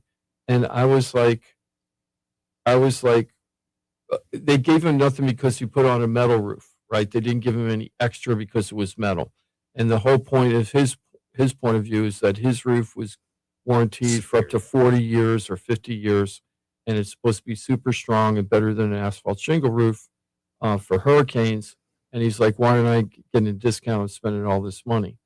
And that isn't the way it works, right? The way it isn't worked that way. So there's a couple of things that could be going on there, right? So there are some carriers that if your roof was put on after March of 2002, mm-hmm. whether it was put on yesterday, it's the same rating. Like some carriers don't have an actual age of roof discount or even penalty. Okay. They're just going to give you what's called the FBC discount on the wind mitigation report. So whether it was put on in 2002 or today, it's the same rate. Other carriers, so he must have probably been with one of those carriers that doesn't have an age of roof discount. It's rated the exact same way no matter what. Then there are other carriers that, if your roof was put on today, it's going to be a whole lot cheaper than if it was put on 10 years ago. So that's one difference. The second difference is most carriers don't have a shingle, metal, tile designation as far as, you put a metal roof on, we're going to give you a better rate for that. The other thing is metal roofs are more expensive, right? You just said I spent $50,000. Mm-hmm. Okay. So if your current house had a $300,000 dwelling coverage replacement cost with a $20,000 shingle roof on there, and you just put a $50,000 roof on, now your replacement cost of your house is now going to go up. So because it costs more. So that's another factor that could play into it. And then the third factor is, okay, maybe he had his old roof covered at actual cash value. Mm-hmm. Now he's having a more expensive roof covered at replacement cost. Mm-hmm. So now the insurance company is on the hook for more money, which will drive your premium up. Yeah. So basically the table stakes changed. I mean, you've changed a multitude of different conditions to potentially create the situation. Right. And I mean, if the article would have been, I shopped around. Right. And I'm being penalized for my roof, then that's a different article. Mm-hmm. But, it's one particular carrier that, like I just went through. It would be a really good news article, local media, right? take a real life person that's going to be in the process of buying a new roof, hasn't decided, I'm putting this in air quotes, hasn't decided what type of roof they're putting on, and shop around insurance companies before you put the roof on. Say, hey, I'm thinking about putting on an asphalt shingle roof. I'm going to put on a metal roof. I'm going to put on a cement tile roof, and then find out the differences of what would happen, and kind of go through that journey, and then weigh the cost benefit analysis. Because you know what, I've told a lot of people a lot of times, and maybe I'm wrong about this, but I would put the asphalt shingle roof on because depends on how long you are going to live in that house. Yeah. Right. If that's forever, put the metal roof on, put the tile roof on. That's going to give you a whole lot longer life. But if you're like, man, I'm probably going to be here for like 5 years, just throw a shingle roof on. That's exactly what I did on my house in Hallandale.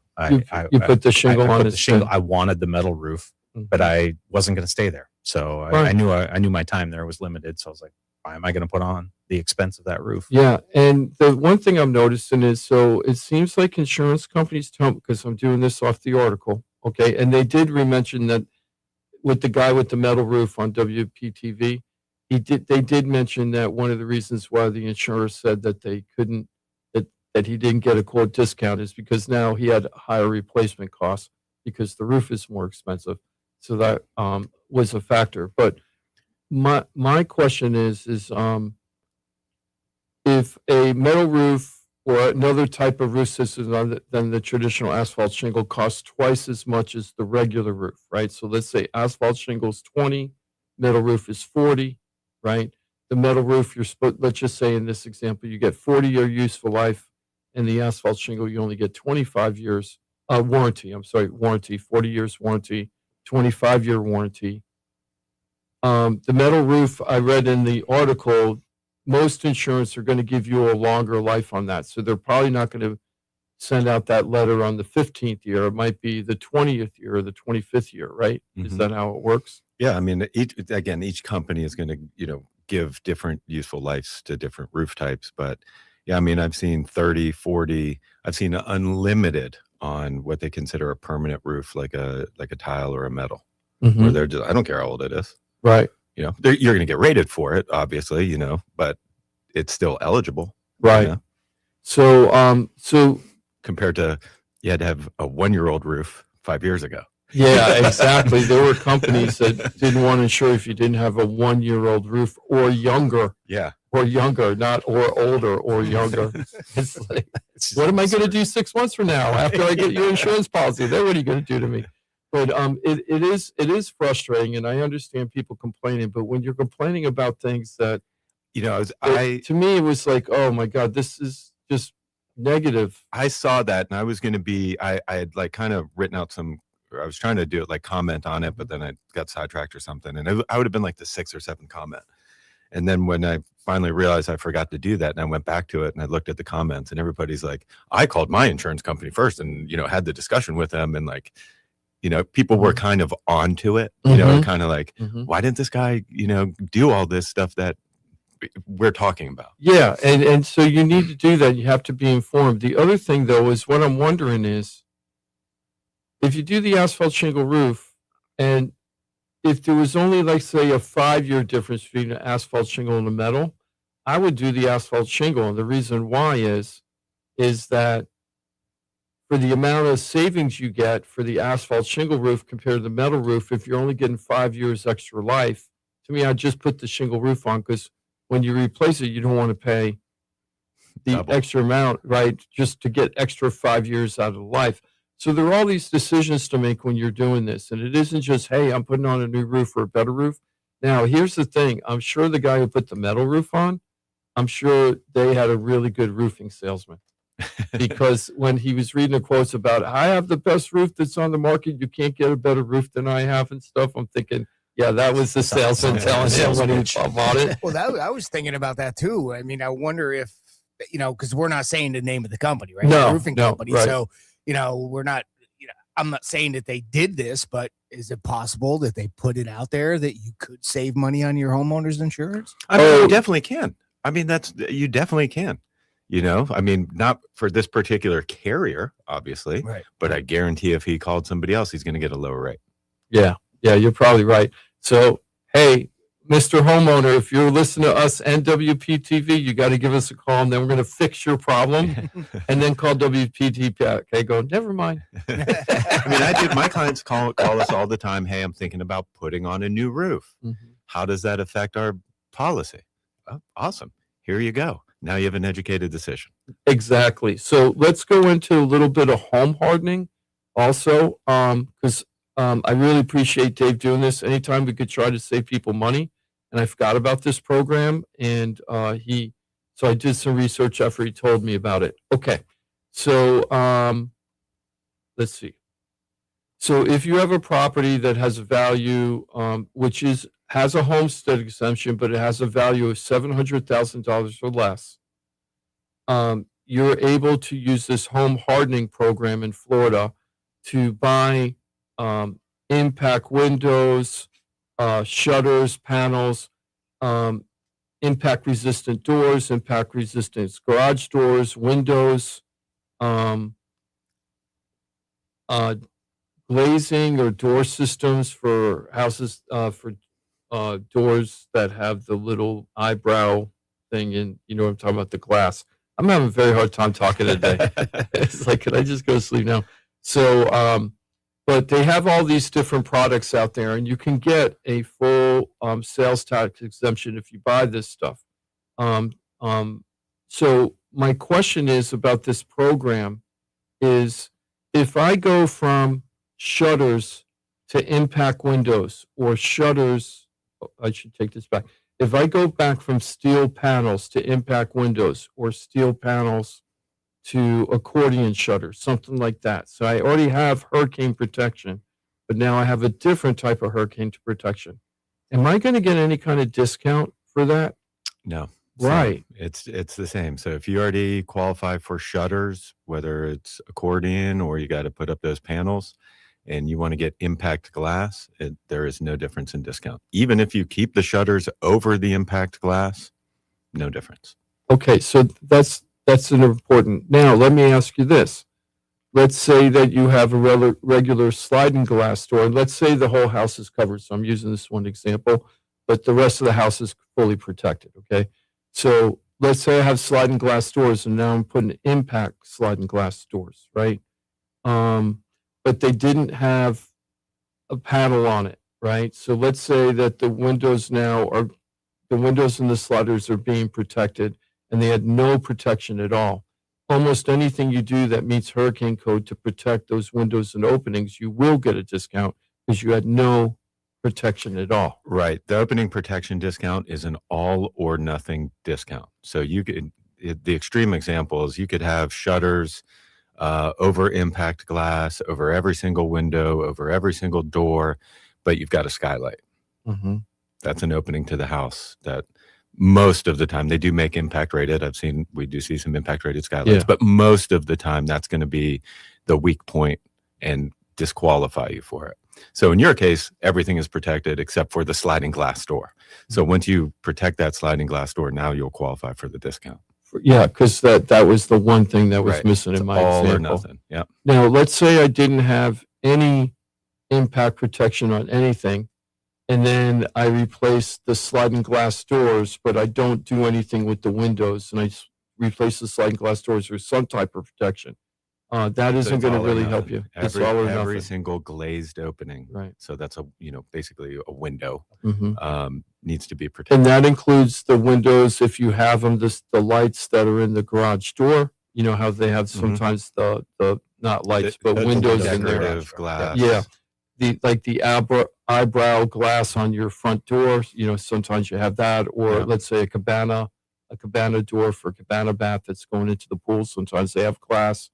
Also, the other place that people don't look is this, the side lights on a front door. You know how you have the front door, and then you got the two windows on the next to them. Those little glass block lights, glass block windows too, are like in a bathroom or a kitchen or something like that.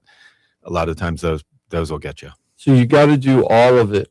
So what would happen if the whole house was protected, but you didn't have a hurricane approved, code approved garage door?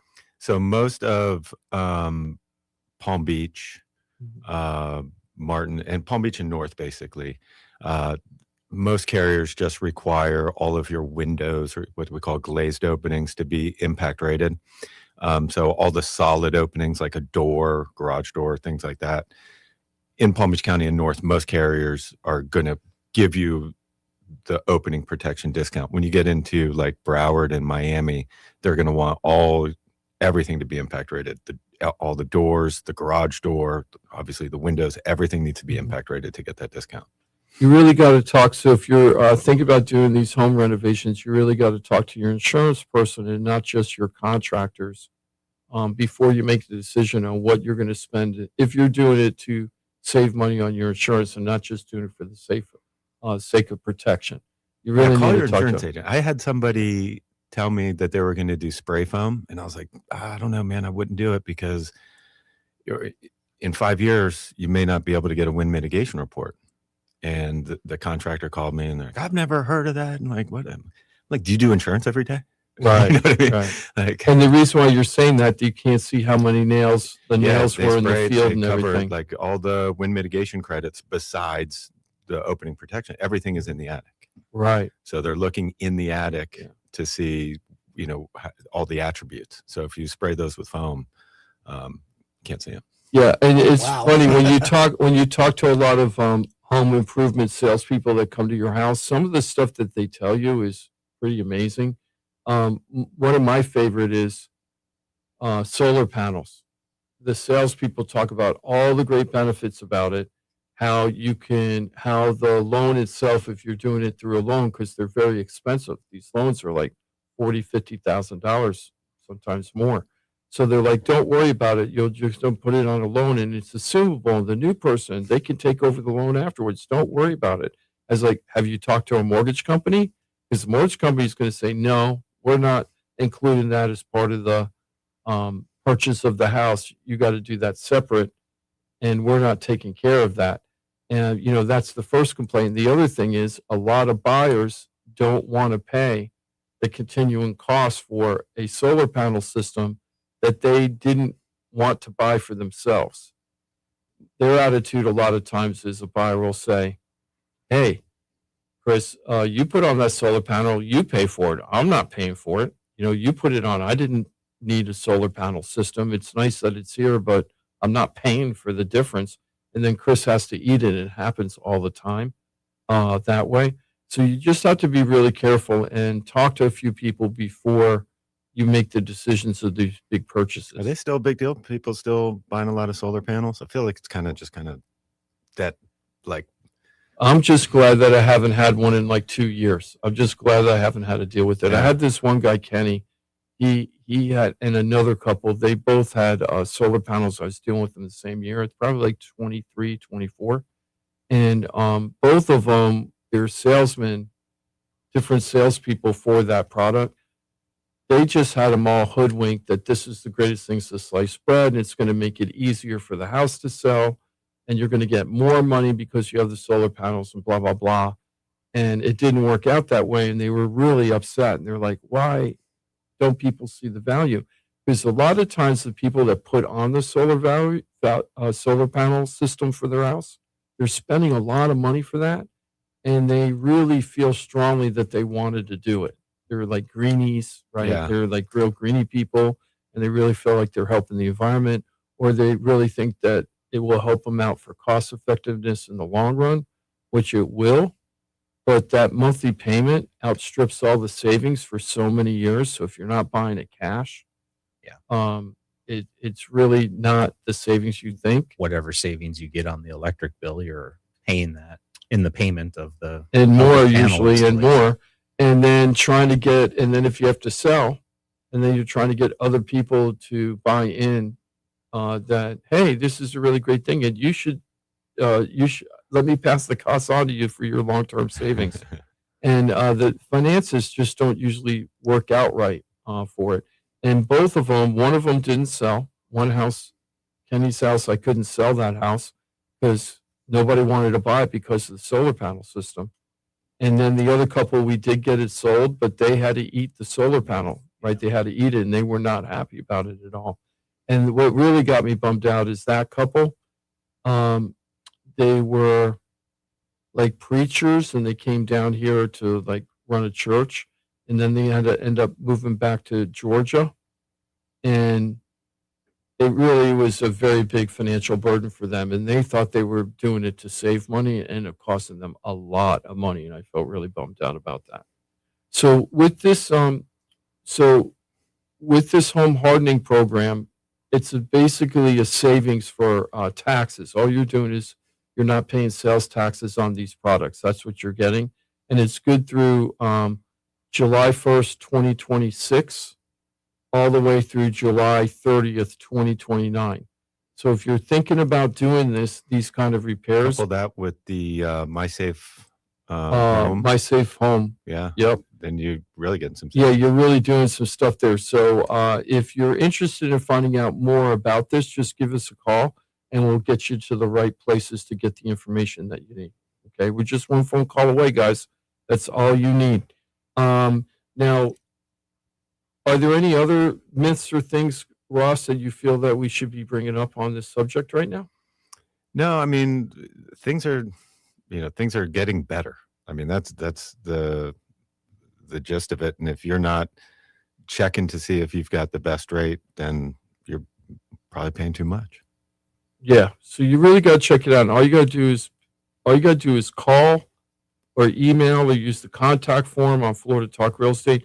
Hey, I want an insurance quote. Here's my address. Here's my phone number and email.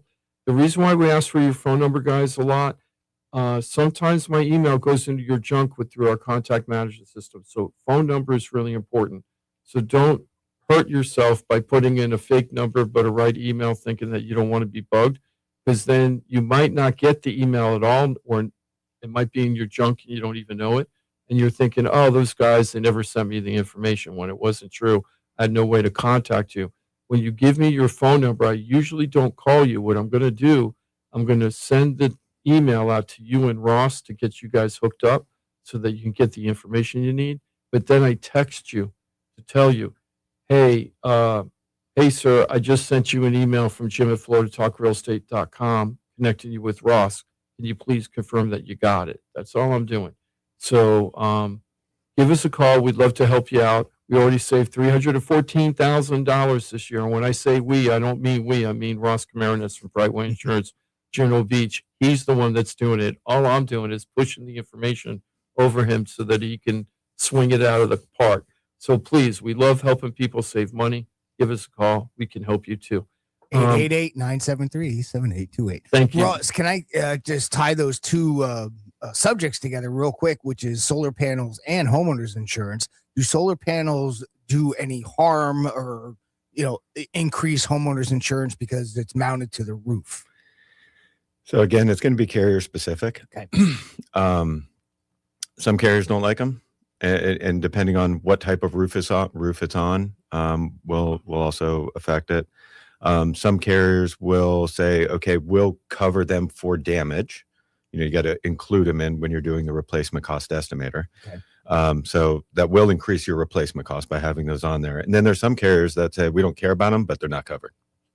Oh, So, okay. All right. We're not going to cover them. The other thing with the solar panels that you have to consider is that when you're replacing the roof, roofers hate that you have a solar panel on the roof, right? Sure. Because they're responsible for this $50,000 product that they don't, that isn't in their industry, and they got to take that thing off, in order to do what they need to do, and then they're not going to put it back on for you, and then you got to have somebody else come over and then reinstall the whole thing. I'm surprised they'd even take it off for you. I figured that they would make you have, a company come out. Well, that's true. And some of them do. might say that. Yeah, some of them might say that. Or they'll say, hey, we'll take it off, but we're not responsible. Yeah. Right?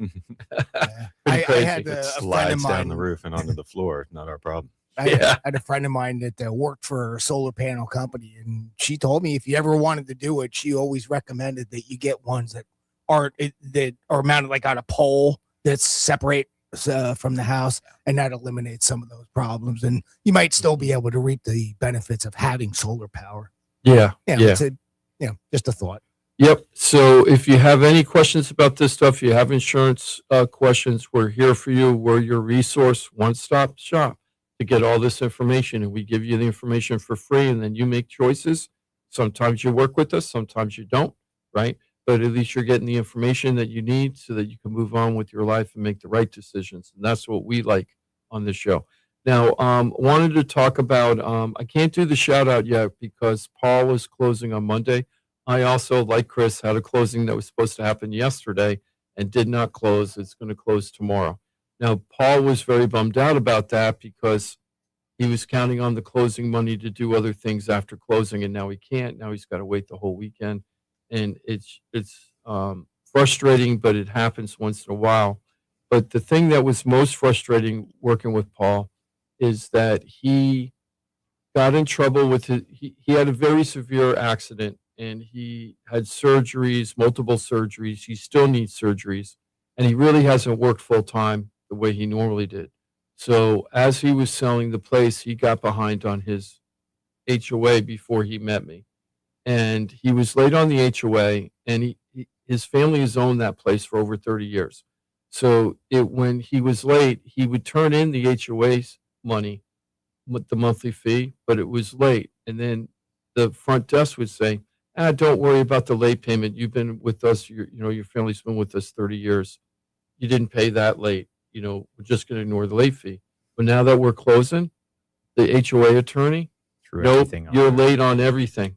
So they filed foreclosure against him as a foreclosure, and they filed the foreclosure as soon as Paul told the HOA front desk people that he was selling his house and that he was in contract.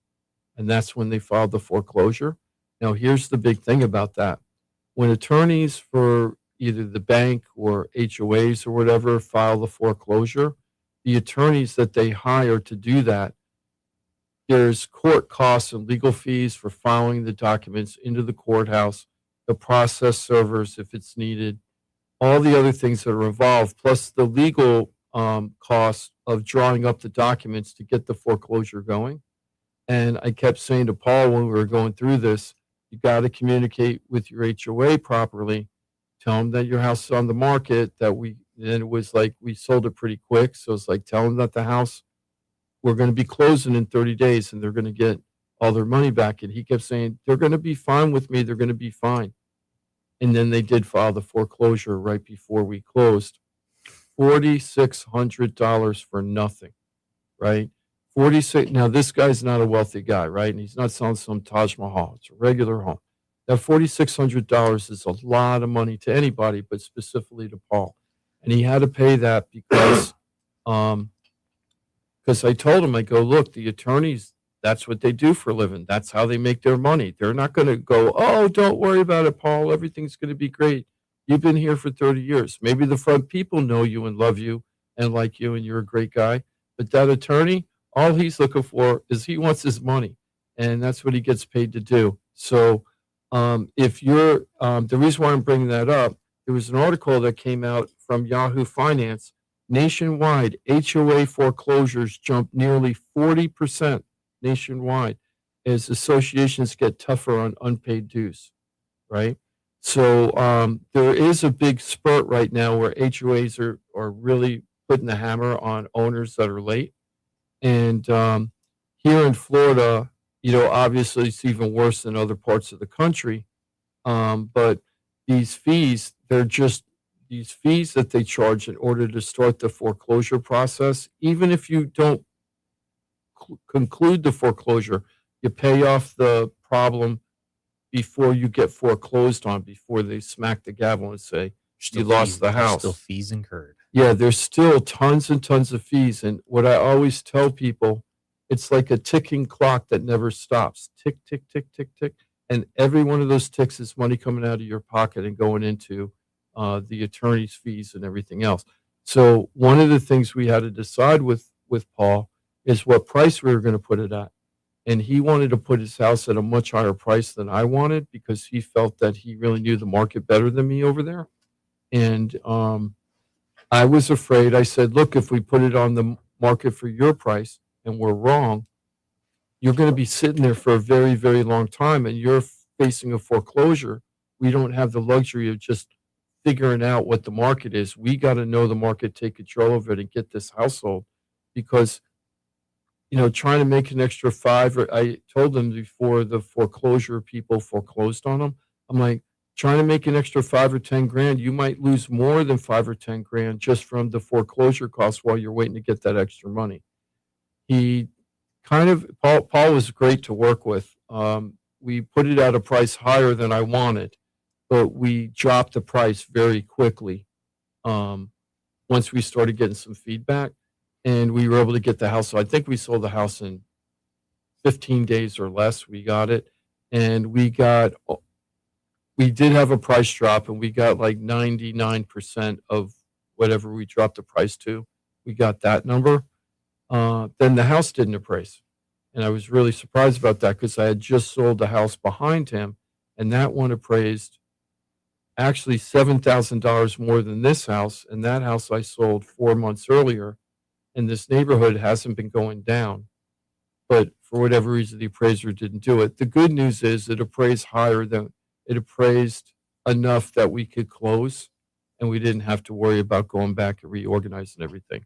But what I want to tell people, if you're having problems with your HOA, it could be very, very, very expensive for you in the long run. And don't mess around with that. You need experts to help you figure out. Of course, the easiest thing to do is just pay it off, right? You pay it off, the problem goes away. But if you can't do that and you're struggling, you really need to have some expert advice to help you figure out what your options are. Learn how to say the right things to the people foreclosing on you to try to get it avoided. So if you're in that situation, you're thinking, that's me, or that's my friend, or that's my aunt, or my cousin, or my daughter, or whatever, give us a call. We're going to get you to the right people, and we're going to give you free advice, to find out how to make the problem go away or fix the problem best you can. And then if it makes sense to hire us, you hire us, or hire whoever in the group is that you need. But we can help you with that. So please don't let the HOA take all this equity, strip all this equity out of your house because you missed a couple of payments. We're here for you on that. Okay. Let me see here. And Paul, I can't wait till we close Saturday. He had the final walkthrough on Friday. Everything's going pretty good, so we're okay. And one of the reasons why we didn't close on that Friday, Chris, why did you not close on your deal on Friday? There was an issue with the way the mortgage was structured. And so about a week or so ago, we had basically gotten a clear to close with a couple of contingencies. Mm-hmm. And to make a long story short, at the very end, they're like, well, we need all, they didn't, without going into a lot of detail, there were some technicalities that were involved. The point I'm trying to make is what we found out in that case. The people used their own mortgage broker. They didn't use Mike from the mortgage firm. We'll be back next week, Mike Rao. But they used their own people, which is unusual for us. But we'll work with anybody as long as they're good.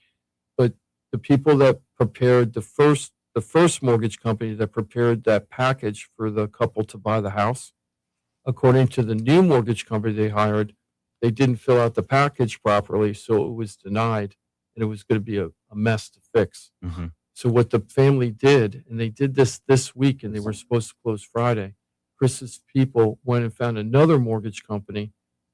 And then when I found out about all this, I was a little hyped out about it because I wanted to make sure that the people were protected. And I'm like, if they picked the wrong mortgage company the first time, and now they're picking their own mortgage company again, they need to come to us. But man, I got to tell you, that company delivered. What day did we find out? Was that Wednesday? We found out on Wednesday. We were supposed to close on Friday, and the new mortgage company, we actually did receive the loans already clear to close as of yesterday, about early afternoon. So in 2 days, they were able to go through the full underwriting, get the clear to close, but and had an appraisal. A second appraisal. Wow. Like it was in 48 hours. Fast it went. And I was very skeptical. So I was like, Chris, I got to get on this phone call with the new mortgage broker, find out what's going on. He was a direct lender like the mortgage firm, so we like that. But I asked him, he was so cocky, and I liked this because it was funny. I said to him, so what makes you, because he said, give me till next Friday. He wanted to extend it a week. And he goes, I'm not going to need the week. Yeah. He goes, but let's put it down for the week. Well, we're closing sometime. And he was so confident. And I've had that happen so many times and they could not close, right? So I'm calling this guy and I'm like, well, what makes you so confident that you're going to be able to close this on time? And he goes, why wouldn't I be able to close this on time? That's plenty of time for me to close next Friday. And I was thinking, oh my God, I hope they didn't pick a bad one. Yeah. And anyway, so we made it happen. So we had, but both people, and the reason why we couldn't close on time is because of another mortgage mistake that was made from the buyer side. But we got them both fixed, and they're both going to close, and everybody's happy. But hiring the right mortgage broker and picking the right mortgage broker, it isn't just because they say, yeah, we could afford the house, right? Afford the loan. It has to be that they know what they're doing. Hey guys, another 2 hours went. I'm so happy. I'm so tired. I'm going to go show properties to Christopher S., not Christopher P., who's in the office right now with me right now. But we're going down to Fort Lauderdale, and we're looking for an Airbnb for one of our customers. And I think we got a good one, so we're excited. Chris, I hope you have a good weekend. I'll see you down in Fort Lauderdale in about an hour. I'll see you there. Exactly. And Ross, thank you so much for telling us all about the myths and everything of Florida homeowners insurance. And what the bottom line was, give us a call to save money and don't make a poor choice. And Jimothy, thank you so much for holding down the fort for me today. Sure thing. And number to call, 888-973-7828. One more time for you, nice and slow. 888-973-7828. Or FloridaTalkRealEstate.com. I like that one better. FloridaTalkRealEstate.com. Just go on the website. There's all ways to contact us there. It's all right there. And keep an eye out. The weekly newsletter a week from Monday is going to be about the raffle. If you want to be part of that and you're not in the weekly newsletter, just send us an email through that contact form and say, hey, I want to be part of that weekly newsletter. Okay. Ready? Have a good one, guys. Till next day. Take care. Happy South Florida. I didn't say it. Happy South Florida.